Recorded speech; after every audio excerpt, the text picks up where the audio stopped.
I'm going to be speaking on complexity theory and a theory of law. And in this initial slide, I put together a word cloud that suggests some of the leading terms that I think arise in trying to discern what a theory of law is, and suggest some of the complexity that applies to thinking about a theory of law in terms of a sort of broad holistic perspective, and perhaps some ways in which complexity theory and systems theory might help to unravel what the potential difficulties are in identifying a theory of law. Little bit of background about myself. I teach in Western's Faculty of Law, principally in the field of international law. So I teach international trade law and international business transactions. I also teach public international law, the first year course in contracts, and courses on international organizations. Since 2002, I have been the Canadian National Director of the Canada-US Law Institute, and that's a joint creation of Western Law and the Case Western Reserve University School of Law in Cleveland, Ohio, which has been in existence since the mid-1970s, and which examines legal issues that arise in the Canada-US binational context. My current research question, which is a question that I've been working on for the last several years, involves trying to identify what a theory of law is. What would a theory of law look like in terms of its developed structure, its outline, and its content? And this might seem like a sort of very basic and fundamental and even a throwaway question, but it's something that I've been thinking about in the process of finishing work on a book entitled A Communitarian Theory of WTO Law, a theory of law that's forthcoming from the Cambridge University Press next year. And what the book attempts to do is to try to discern what a theory of law looks like and what its particulars might be. Currently in law, we have sort of two dominant schools of thinking about what the source of legal norms is. One of those is a sort of natural law approach to legal norms. This is the idea that law is derived from reason. And the other sort of dominant approach is a positivist approach, which says that law is derived from those with the authority to define what law is. So courts, legislatures, and administrative bodies. The problem with these semantic theories, as they're referred to, is that they tend to be posited at a fairly high level of abstraction. And they don't really explain how laws or legal interpretations really play out in concrete situations very well. Natural law, for example, doesn't really explain how laws and legal interpretations differ. If we sort of reason from initial premises, why is it, for example, that somebody like Vladimir Putin can think that invading a country like Ukraine is perfectly acceptable under the UN Charter? Versus, let's say, the government of Ukraine, which obviously doesn't think that's okay. How do we come to such diametrically opposed positions given natural reason? Similarly, positivism doesn't really explain the fact that some laws don't seem to be posited. They appear to sort of arise spontaneously, either by virtue of efficiency considerations or customary considerations, or some sort of common allegiance that can't really be traced to some sort of positivist expression of law. So these shortcomings in the sort of semantic schools of thinking about law and about the origin of legal norms have given rise to a wide range of theories. So there are economic theories, for example, put forward by people like Richard Posner at the University of Chicago, which trace law to efficiency considerations. There are political theories by people like Duncan Kennedy at Harvard, who trace law and suggest that law is really just an expression of power. There are interpretive theories put forward by people like Ronald Dworkin, who was a longtime leading legal theorist at New York University. And feminist theories put forward by people like Catherine McKinnon at University of Michigan, who suggest that law is really sort of traceable to patriarchy. Now, I'm simplifying a lot and I'm leaving quite a bit out, but this is just to suggest that the shortcomings of the sort of semantic schools of thought have really bred an effort, or really promoted an effort, to try to suggest in a little bit more concrete detail what a theory of law might look like. And each of these schools that I'm referring to, each of these theoretic approaches that I'm referring to, has had some success, but none of them has really been able to scope out what a theory of law in general might look like. And this has led to a lot of frustration because we really can't sort of get at what a theory of law is generally. Many initial and sort of definitional questions that would be necessary to define what a theory of law is remain unanswered or remain heavily contested. You know, what is law? What is justice?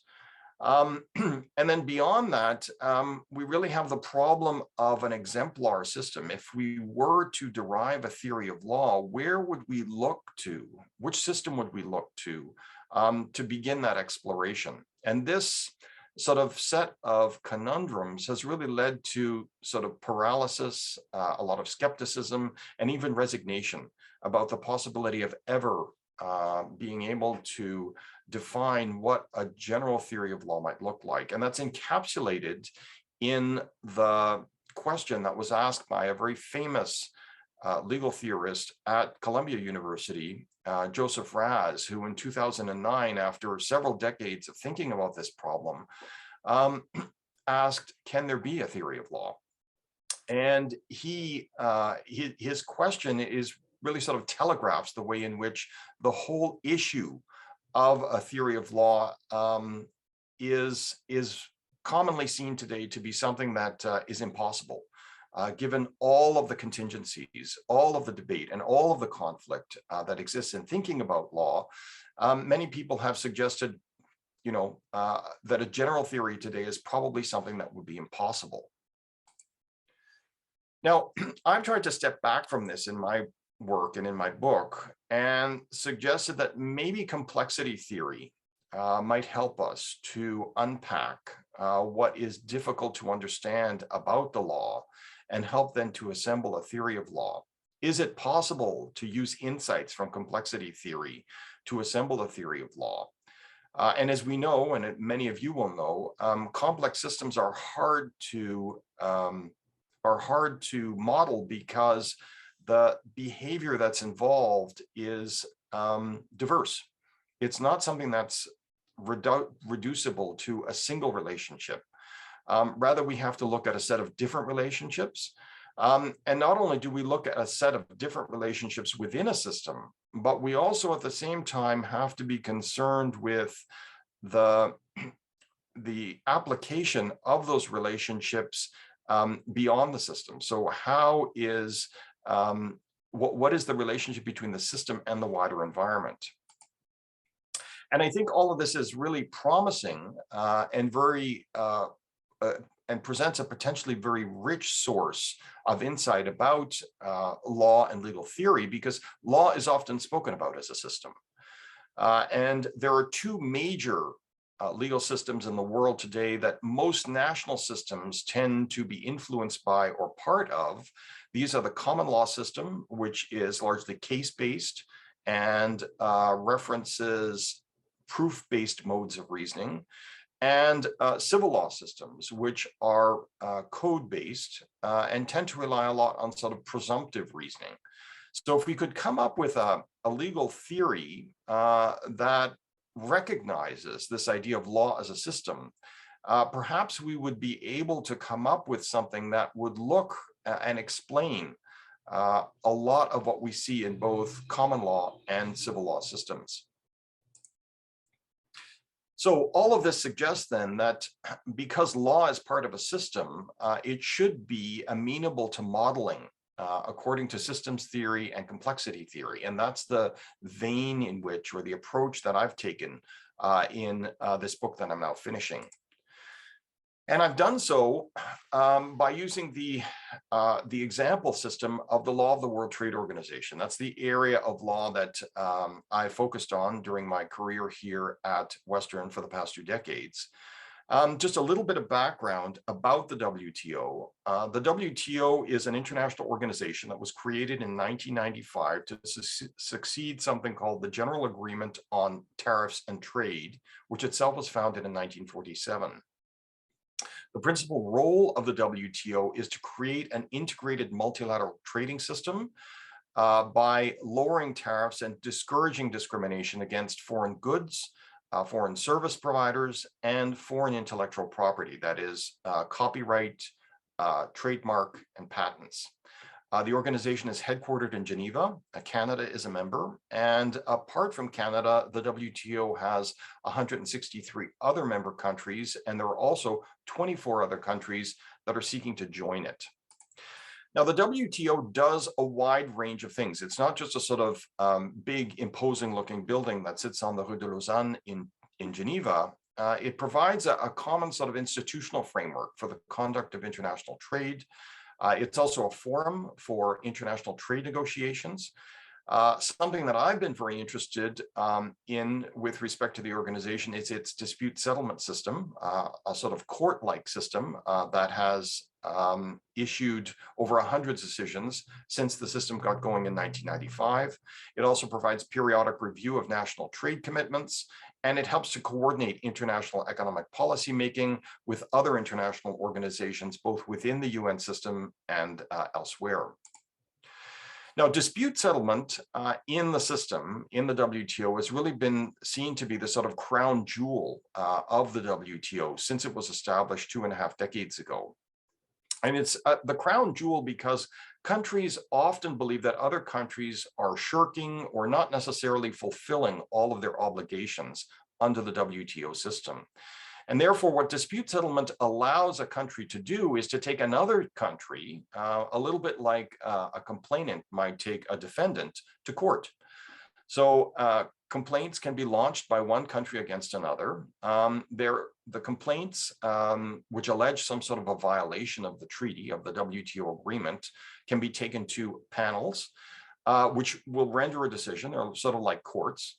And after a panel is constituted and issues its decision, countries then have the option of either pursuing an appeal of the decision, which happens about 50% of the time, or pursuing either a settlement of the dispute, some sort of rescinding of the measure that's of concern to the complaining country, the possibility in a few cases of compensation, not much used, or the possibility of retaliation, so suspending concessions between the complainant and the defendant country. This system has worked exceptionally well in the last 2.5 decades, but as some of you will probably know, we live in troubled times. There's a lot of concern about what's been happening with the enormous growth that has taken place of the global economy. There's also been a lot of concern about globalization, about the inequities of globalization, about human rights, about environmental degradation, and about the inequalities that are rife in almost every society that has experienced rapid trade-linked growth. And as a result of this, there have also been a number of sort of unsettling developments that have suggested all is not well in the WTO system. So there's been a continuing failure of the WTO to complete the most recent round of international trade negotiations. They began in 2001. They had to be suspended in 2016. There appear to be increasing alternatives to the WTO in regional arrangements. Also, in our COVID era, there have been a lot of vulnerabilities in the a lot of vulnerabilities exposed by the sort of supply-led and value chain-driven nature of our current economic arrangements. And in addition to all of this, there's been concern that some countries are using supply and value chains as weapons to enforce certain policy preferences that might benefit them.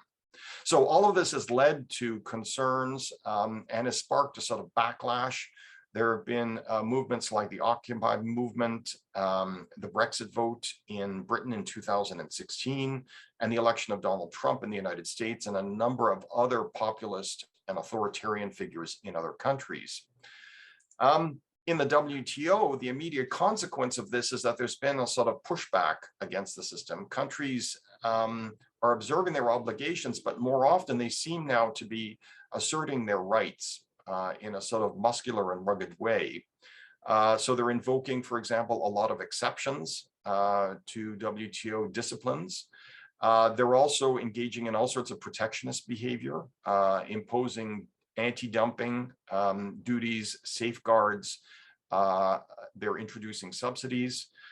There's been a return to managed trade in the system, and there's been a sort of retreat into regionalism. So countries have tended to sort of trade with other countries that are like-minded in conflict with a sort of broad, unconditional trade obligations that were foreseen in the WTO agreement when it was created in 1994. Now, a sort of consequence of all of this is that in 2019, dissatisfaction with some of the results that came out of WTO dispute settlement caused the United States, the largest and most powerful mover in the WTO, to kneecap the appeal system in a WTO dispute settlement by failing to agree to the renewal of or to the appointment of judges in the appeal system. So the judges in the appeal system were not refreshed, as it were. They weren't allowed to continue, and neither were new ones appointed. And as a result, what happened in 2019 was that the appeal system sort of shorted out. It no longer had the quorum necessary to make decisions.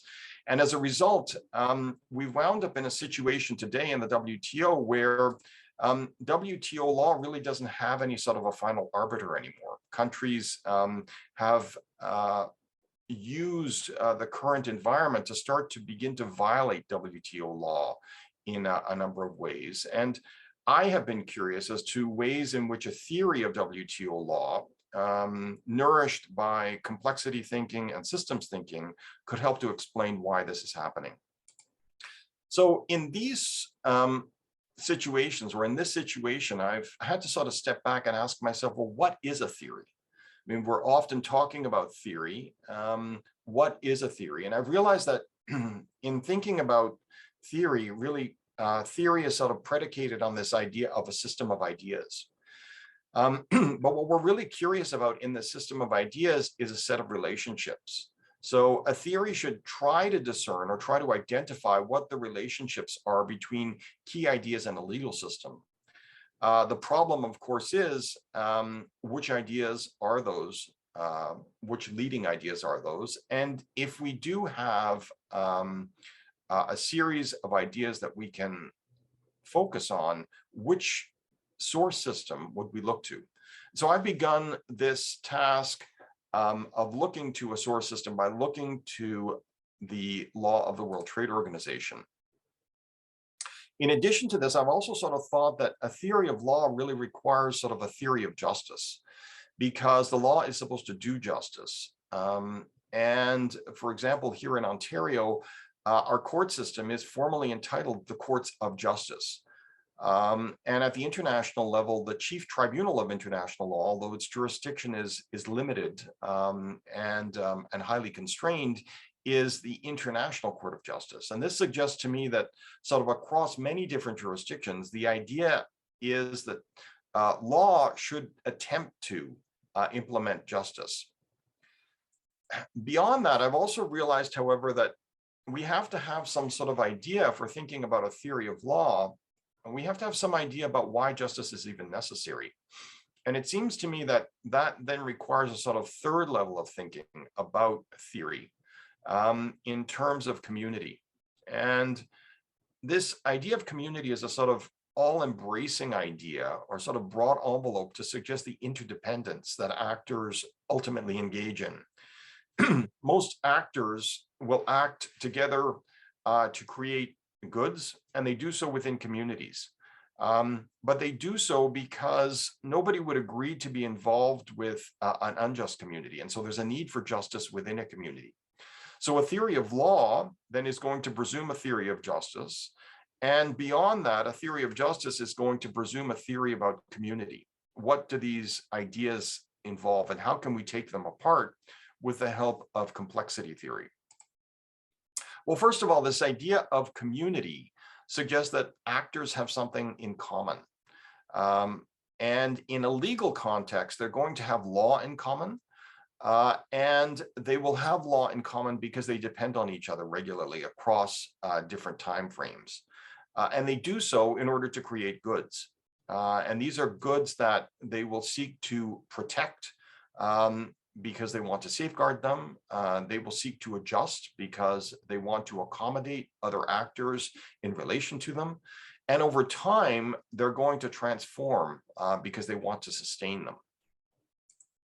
And so the idea of a theory of community then starts to become apparent. We have a theory of community based in interdependence, which focuses on the idea of a community creating goods out of interdependence that various actors in the system will commonly agree to their value. Beyond that, however, as I said a moment ago, we need a theory of justice.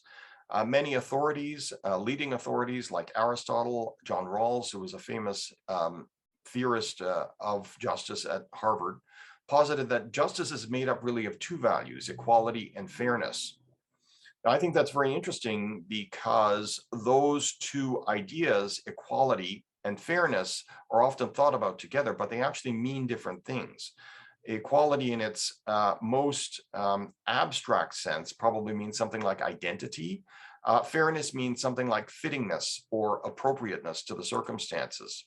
And so we can begin then to sort of merge or connect a theory of community to a theory of justice.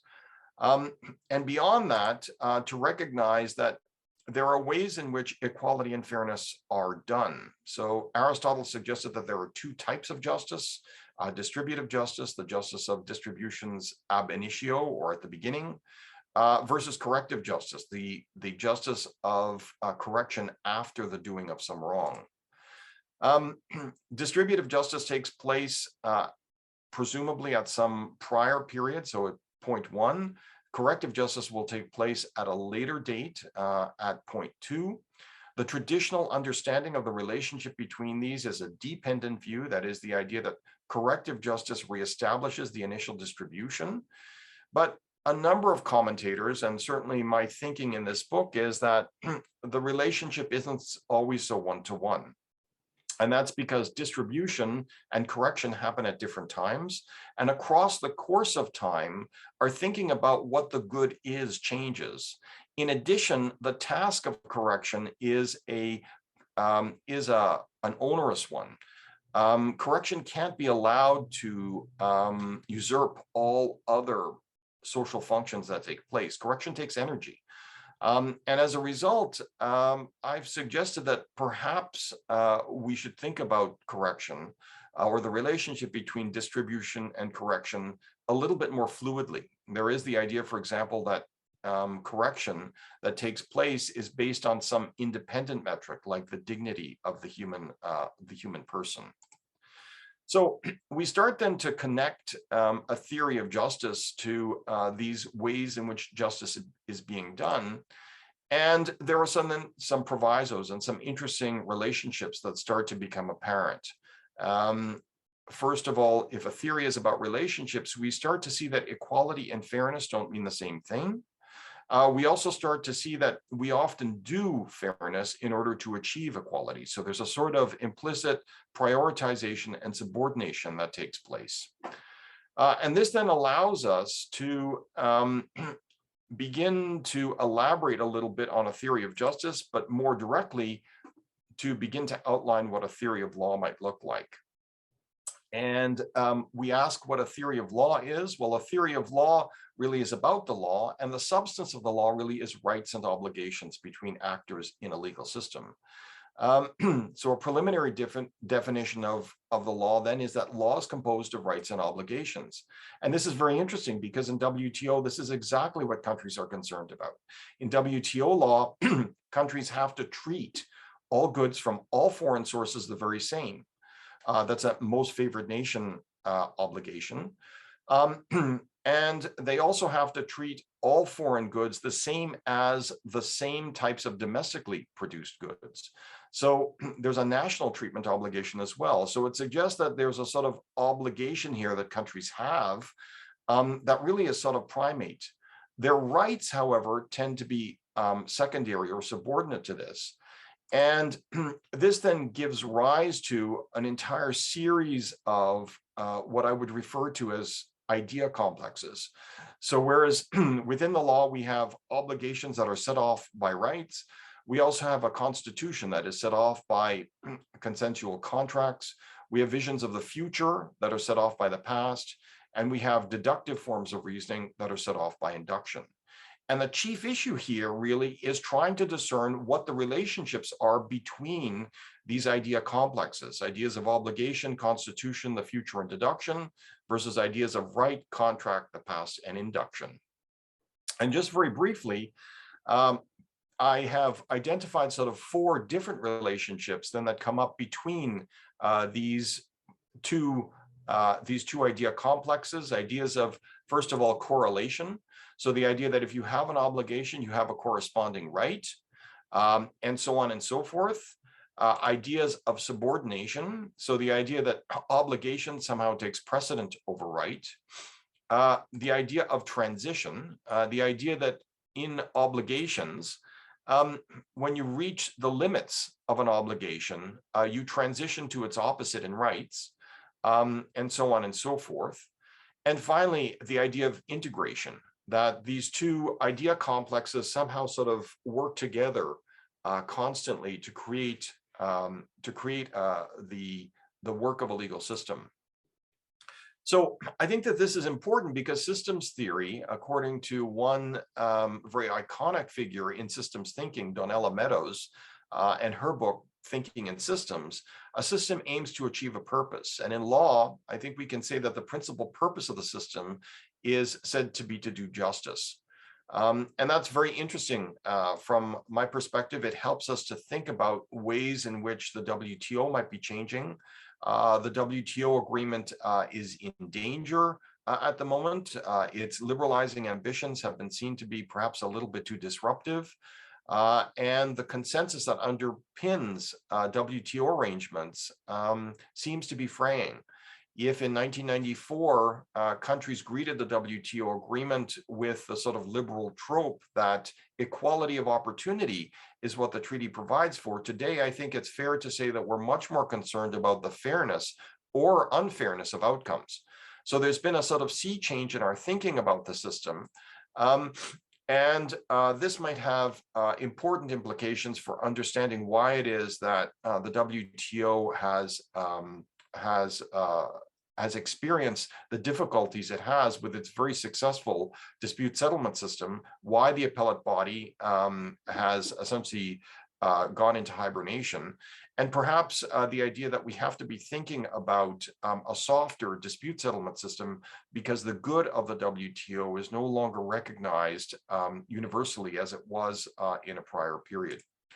So insights from systems and complexity theory for law are that complexity theory is understandable, or complexity is understandable with the help of systems theory if we can identify categories properly and if relationships are properly identified. And I think it's very interesting that law is often regarded as sort of static and a matter of enforcement. But I think complexity and systems theory suggest that law is really a complex adaptive system that is meant to do justice for the purposes of sustaining community.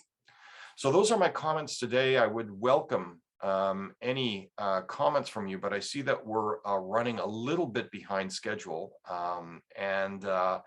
If any of you do have questions, please feel free to email me. I teach in the Faculty of Law. Be happy to answer your questions. And I guess I'll stop there.